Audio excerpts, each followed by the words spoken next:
Hi all you lovely kings, queens, and in-betweens, and welcome back to the channel. My name is Elaine, and today I'm going to be both summarizing and reviewing Rhythm of War, the fourth novel in Brandon Sanderson's The Stormlight Archives. I'm going to kick things off with the summary. Prologue. To Pretend, 7 years ago.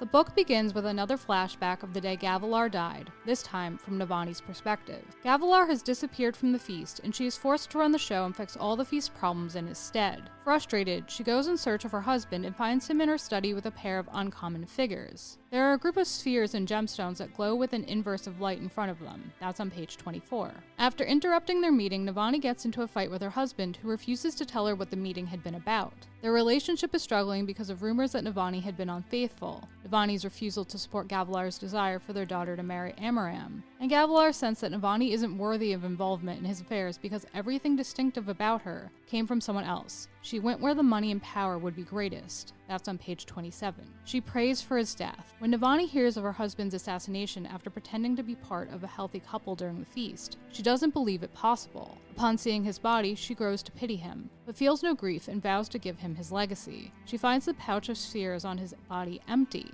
makes a show of composing herself, and begins organizing a city thrown into chaos. Part 1. Burdens. Chapter 1. Calluses. Present day. It had been over a year since the coming of the Everstorm and the fall of Alethkar, a year during which the country of Herdaz had somehow kept fighting. 2 months ago, the enemy had finally decided to crush the kingdom for good. Refugee numbers had increased soon after. That's on 36. Lyran cares for those refugees in Hearthstone. He's keeping a hidden general, the leader of the Herdazian resistance, known as the Mink, from being found and executed by the Parshmen occupying the town. While attempting to help the Mink and his companions escape Hearthstone by pretending that one of the men required surgery, immediately, the refugees are told to wait by City Lady Abiyajan, a Parshwoman, while Lyran is directed to attend her. Lyran is brought before one of the Fused, who is looking for Kaladin, whom they view as a dangerous spy. The Fused soldiers begin uncloaking nearby refugees, revealing Kaladin. Kaladin draws his power. Chapter 2. Severed Cords. Kaladin uses his powers to battle the Fused. It nearly kills him twice. Eventually, the Fused retreats after vowing that they'll meet again. Kaladin returns to town. Vale is hoping to be kidnapped. She is hunting the Sons of Honor.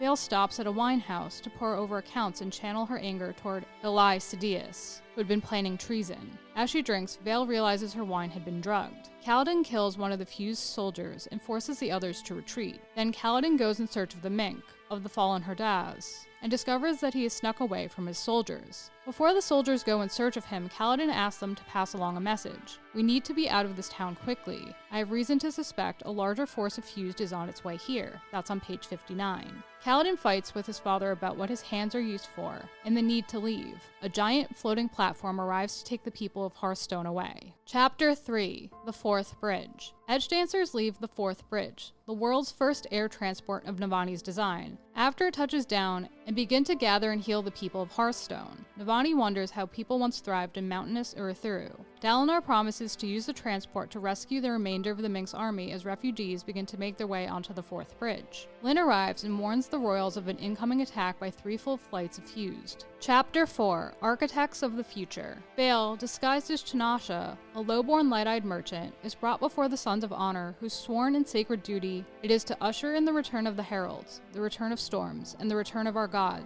the Almighty, and claim to have guided the return of the Radiance, and orchestrated both the Everstorm and the Parshman's awakening because they are the grand architects of the future of Roshar. That's on 73. Vale had been tasked by both Dalinar and Mraize to slowly infiltrate her way to the top and discover if Ilayi had taken over the cult, if the cult planned to seize the Oath Gate at the center of the Shattered Plains, and to put an end to the cult. After being initiated into the Sons of Honor, Vale discovers that the group already knows what Dalinar is planning, because they have a source in his inner circle. Alarmed, Vale realizes that they don't have time for our original plan. They need to know who the informant was ASAP because of the danger they posed. Before she can be taken away, Shallan steps forward and announces, "I'm not who you think I am," on 76. Chapter 5. Broken Spears. Kaladin and the Windrunners, who came with the Fourth Bridge, engaged the Fused. Kaladin chases Leshwi during the battle, but she gets away. The evacuation of the townspeople continues. Shallan explains that she has a second secret business, copying schematics the Kholin artifabrians have been developing, including that of the flying platform, and selling them to Natan buyers. That's on 84. Shallan creates a light weaving of the Fourth Bridge's schematics to back up her story. It may be enough to grant her an audience with ELA. The cultists discover that they have been followed. Kholin troops are coming. Kaladin continues the fight and sees the strange new fused he had fought earlier. His people move to protect Dalinar, where they can no longer spot the fuse Kaladin had indicated. When he notices Leshwi again, Kaladin chases after her. Chapter 6. A Loose Thread. Shallan escapes with a handful of the cultists through a secret tunnel. She is brought before ELA. She intends to assassinate her because Shallan views her as a threat, which jeopardized all the things Shallan had grown to love. Kaladin forces Sigzil to drop his spear and bow to Leshwi to keep her from killing him. After Sigzil retreats, Kaladin accepts a challenge from Leshwi. The evacuation continues. Some of the townspeople refuse to leave their homeland behind. Navani continues to search for the source of her husband's power. If they discover how the ancients made the tower work, they would be able to restore Urithiru and potentially provide their airships with power. That's on 98. Navani is startled when she spots Moash, the traitor who had killed her son. Kaladin is forced to leave his fight with Leshwi behind, declare a draw, when he notices the city lord's manor is on fire,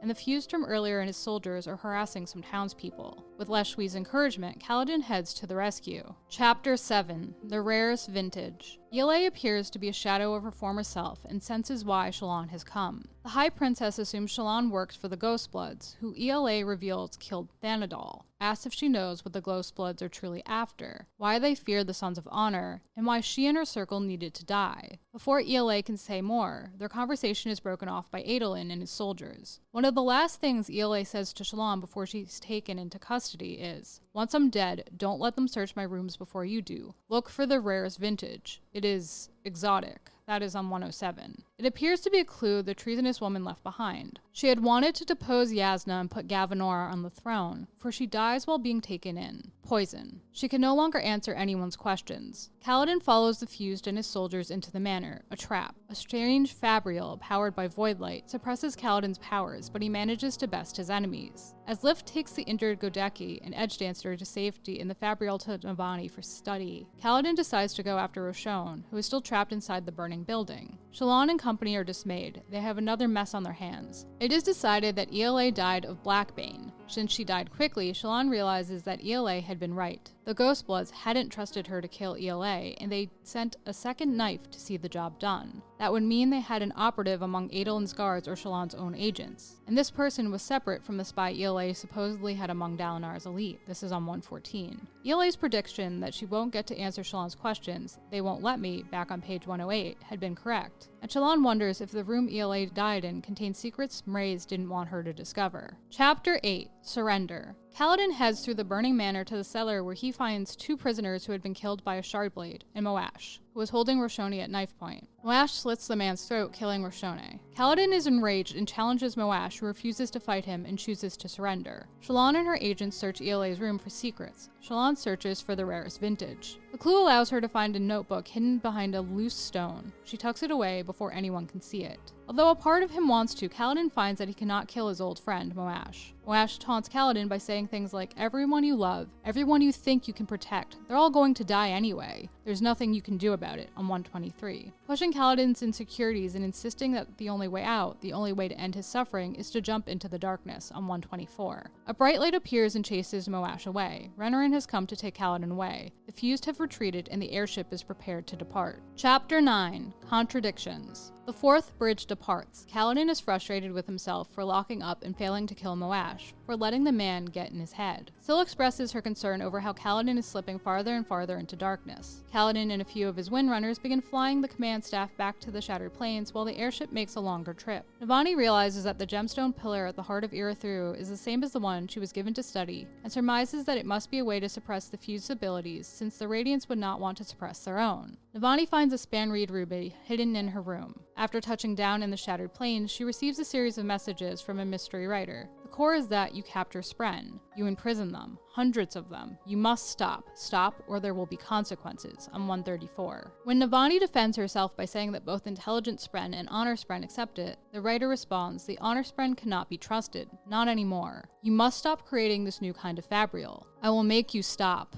This is your warning. That's on 135. After delivering the prisoners, Shallan fills Adolin in on everything she found out. That before you came in, ELA implied that if I took her captive, she would be killed. She knew the blow was coming. That's why I was suspicious of her death. She also said she didn't kill Thanadal, that it was another group called the Ghostbloods. She thought the Ghostbloods would send someone for her, which was why she was certain she'd die. That's on 137. She explains that the Ghostbloods are the people who tried to kill Yasna, and me by extension, by sinking her ship, on 138. Shallan shows Adolin the notebook, explains that it seems to be ELA's attempts to piece together what the Ghostbloods are planning. Like this page, a list of terms or names her spies had heard. She was trying to define what they were, on 139. Thydakar was listed as their leader. The pair decide to find out what the Ghostbloods are up to and stop them. Adolin is to send his men away since they have a spy in their midst, while Shallan keeps an eye on her agents. Shallan also determines that she needs to leave the Ghostbloods to prevent them from getting inside her head. Chapter 10, A Single Casualty. Dalinar, now a king and ruler of Urithiru, but not a high king over any other monarch. Yasna now rules as queen over Alethkar, is given a report and learns of what happened to ELA.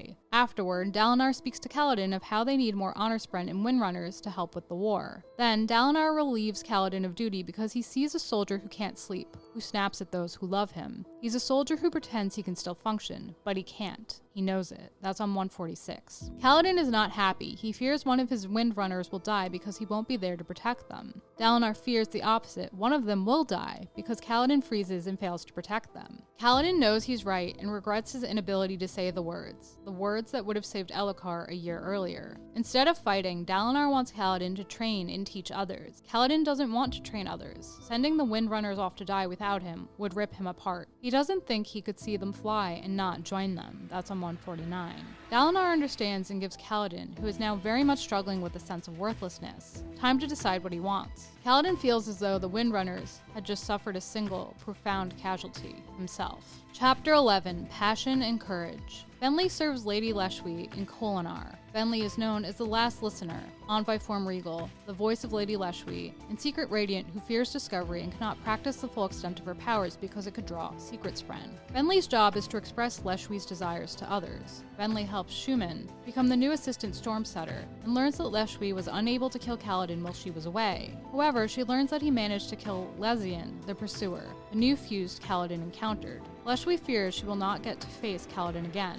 After Leshwi departs again, Bentley holds a secret meeting with her friends. She intends to counteract the indoctrination of the fused and help the singers cast off the traditions of those who had enslaved them. That's on 157. Shuman wonders when they will attack the fused. Bentley explains, "We are not a rebellion. We are a group of objectors who do not like the choices we've been offered. Fused oppression or human tyranny, the god of hatred or the supposedly honorable god who abandoned us to slavery. We accept neither. We are the listeners. We will cast off everything, including our very forms if we must, to find freedom. Once we have enough members, we will leave the city and travel someplace where no one will bother us. We will remain neutral in the conflicts between humans and fused. Our only goal is to find a place where we can thrive on our own, our society, our government, our rules," on 159. Their discussion is interrupted by Leshwi's sudden arrival. She says, "Gather yourself, Last Listener. Something is happening, something dangerous. I fear the war is about to take a distinctly different turn." That's on 161. Chapter 12, A Way to Help. As soon as Kaladin returns to his quarters, he breaks down. After speaking to Syl, Adolin arrives to take Kaladin out, so he doesn't have to be alone. Adolin takes Kaladin to his favorite winehouse, Jez's Duty, where they meet Vale. She tells him about ELA, and he tells her about his mission to his hometown. Radiant tells Kaladin of the personas that have half-formed. Adolin and Vale try to find someone for Kaladin to date now that Lyn has broken up with him. After Vale leaves the table, Kaladin tells Adolin he was relieved of active duty. Adolin wants to help Kaladin and Shallan get better. He knows she's struggling. Rock informs Kaladin that he's going home with Song and his younger children. He's going to seek justice from his people for lifting the bow and saving Kaladin's life. Kaladin gives Rock his blessing. They say their farewells. Rock knows they will not meet again in this lifetime. Chapter 13, Another Hunt. Shallan receives a message which reads, "The deal is set and arranged. The Spren will come." That's on 179.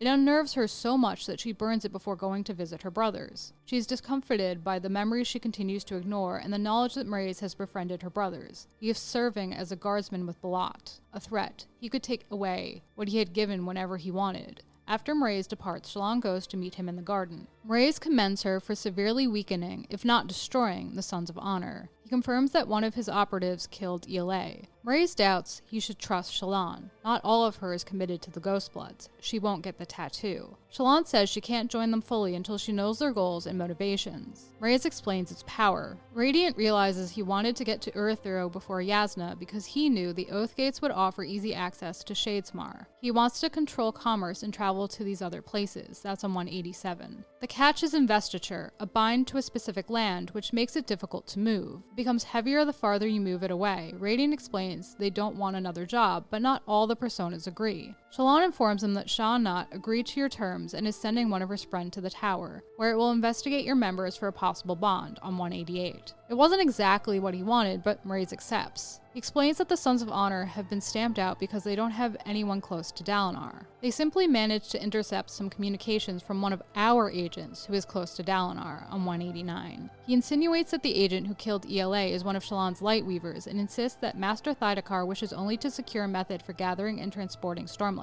on 189. Reveals that the Sons of Honor were attacked and ELA was killed for their connection to Gavilar, who had been testing the movement of light between worlds prior to his death. They could not risk the discovery of Gavilar's secrets. Mraize gives Shallan a mission: make her way to lasting integrity and find Restaurus, a former leader of the Sons of Honor who is perhaps the only living person who knows the extent of what Gavilar had been doing. When she locates him, Mraize knows that she will know what to do with him. Mraize promises to reward Shallan with all of the answers she's looking for upon her successful return from the hunt. He will hold nothing back. After receiving her answers, she will be free to go if she wishes. Chapter 14, Voice. A new group of awakened fused spirits had set Leshwi off, made her uneasy. Bentley attends a meeting with a conclave of the most important singers at the palace. The 9, leaders of the fused, are told of the flying ship and loss of the suppressor. Lezian, whom Kaladin killed, announces that he will pursue him. Leshwi informs Venli that millennia ago, Lezian was the first fused to be killed by a human. To avoid the shame of such death, upon returning to life, Lezian ignored all orders and rational arguments, and went into battle seeking only the man who had killed him. He was successful, and his tradition was born. Anytime he is killed, Lezian ignores everything else until he has claimed the life of the one who killed him. 7,000 years,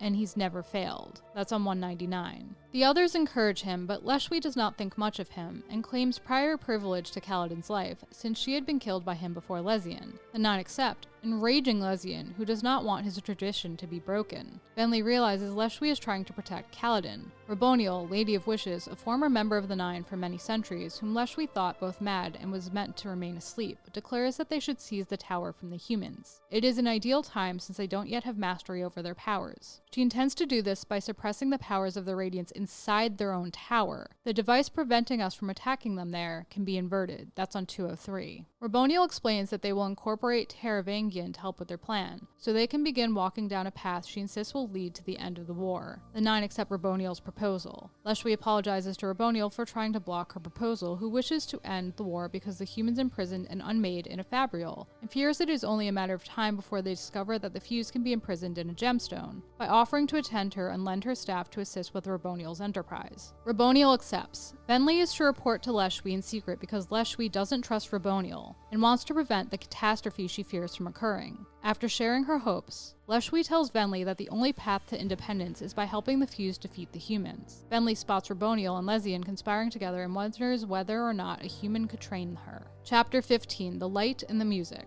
Dalinar announces Kaladin's retirement to the command staff. Sigzil was promoted to Company Lord and would take over the Windrunner's daily administrative tasks as well as recruitment. Scar was promoted to Company Second and would both oversee and lead the Windrunner's missions. Elaine explained why the Parshendi wanted gemstones. A mixture of gemstone light and music could help plants grow. He's helping on the farms. Kaladin informs Rain that he found him an honor spren. Elaine doesn't want to bond with it. He wants to wait for a spren who wants to bond with him and will take him for what he is, as opposed to one who was forced to bond with him. Kaladin visits Zahel, who is on laundry detail. After fighting him amongst the clotheslines, Zahel informs Kaladin that he shouldn't join the Ardents because he loves fighting too much. He'd find training others in the sword and spear unsatisfying. Zahel explains that he's a type 2 invested entity. Cut off a bit of divinity and leave it alone. Eventually it becomes alive. And if you let a man die with 2 invested a soul, or invest him right as he's dying, he'll leave behind a shadow you can nail back onto a body. His own, if you're feeling charitable. Once done, you have this. Type 2 invested entity, dead man walking. That's on 223. He explains that Zeth and the Heralds are the same way, while Syl is a Type 1 invested entity, a power that came alive on its own. Zahel explains that the fused are like him and are so strong that in order to be permanently defeated,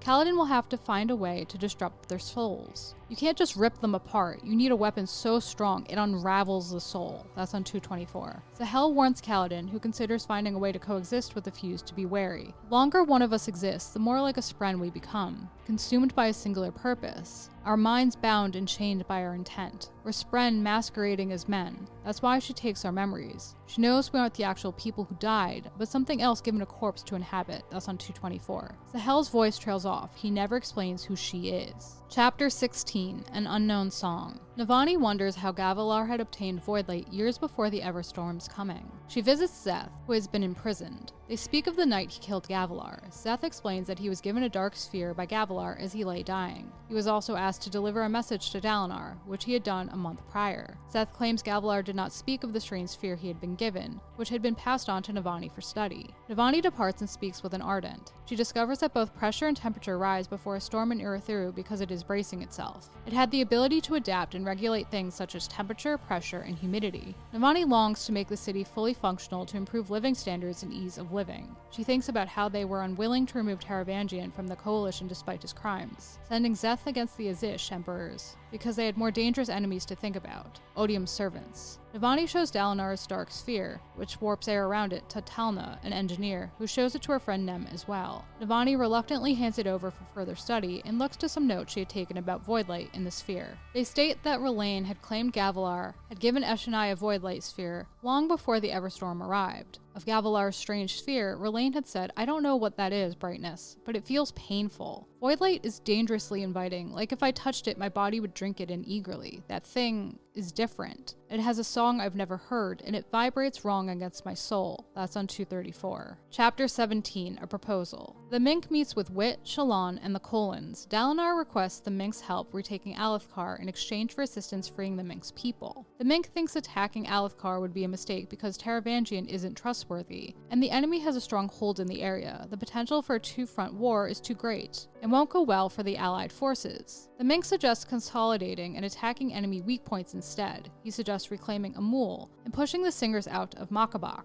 After the Mink leaves, Yasna discusses her proposal with Navani and Dalinar. The proposal is to free every Alethi slave. Navani and Dalinar are against it. They feel it would cause too much chaos. After speaking with Ash, Navani and Dalinar discover that Braze is a planet, that the Oath Pact is broken, that Ash's father had been killed a year ago. It is implied that his death destroyed the Oath Pact since he was the one who forged it in order to trap the Voidbringers, that it is possible Dalinar will be able to repair or replicate the Oath Pact, and that the Shin, who have practiced with surge binding, would know. Unfortunately, the Shin don't want anything to do with Dalinar, his people, or his coalition. Yasna asserts that they need Makabak to be stable because they will have to deal with the Shin eventually, and find out what they know about bondsmiths. Yasna intends to lead the war effort if they push into Amul. Chapter 18, Surgeon. The fourth bridge arrives in Urithiru. Kaladin shows his parents around, where the people of Hearthstone will be staying. Kaladin and Syl show Kaladin's parents the rooms they set up for them, which include a nursery for the baby and a surgery room. Kaladin tells his parents he's leaving the military. Kaladin is going to continue his training and become a surgeon. Chapter 19, Garnets. After speaking to Rushu, a young Ardent, Navani discovers that the Suppression Fabrial manifests a Spren in Shadesmar as Soulcasters do. But on this side, there is no sign of that Spren in the gemstones. The Spren that runs the suppression device has been corrupted. Very similar to Renarin's Spren. The Spren refused to talk to us, but didn't seem as insensate as the ones in Soulcasters. This reinforces Navani's theory that ancient Fabrials, things like the Pumps, the Oathgates, and the Soulcasters, somehow imprison their Spren